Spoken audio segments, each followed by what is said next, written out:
बिस्मिल्लाहिर्रहमानिर्रहीम।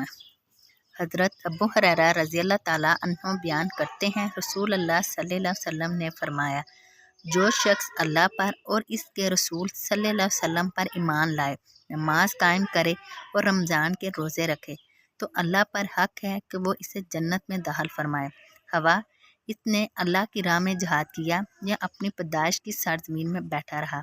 सहाबा रज़ी अल्लाह ताला अन्हों ने अर्ज़ किया, क्या हम इसके मतलब लोगों को खुशखबरी ना दे दें? आप सल्लल्लाहु अलैहि वसल्लम ने फरमाया, जन्नत में 100 दर्जे हैं जिन्हें अल्लाह ने अल्लाह की राह में जिहाद करने वालों के लिए तैयार कर रखा है।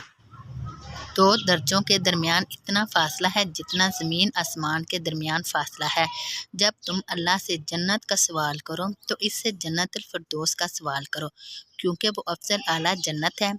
इसके ऊपर रहमान का अर्श है और जन्नत की नहरें वहीं से जारी होती हैं। मिशकातुल मसाबी हदीस नंबर 3787।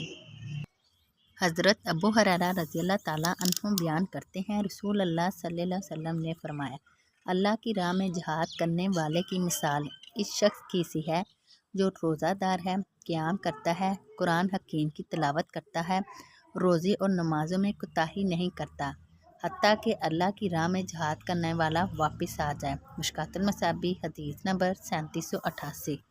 हज़रत अबू हुरैरा रज़ी अल्लाह ताला अन्हु बयान करते हैं, रसूल अल्लाह सल्लल्लाहु अलैहि वसल्लम ने फरमाया, अल्लाह ने अपनी राह में जिहाद के लिए निकलने वाले शख्स को जो महज मुझ पर ईमान लाने और मेरे रसूलों की तस्दीक करने की बिना पर निकलता है, इस बात की ज़मानत दी है कि वह इसे अजर व गनीमत के साथ वापस लौटाएगा या इसे जन्नत में दाखिल फरमाएगा। मिशकातुल मसाबी हदीस नंबर 3789।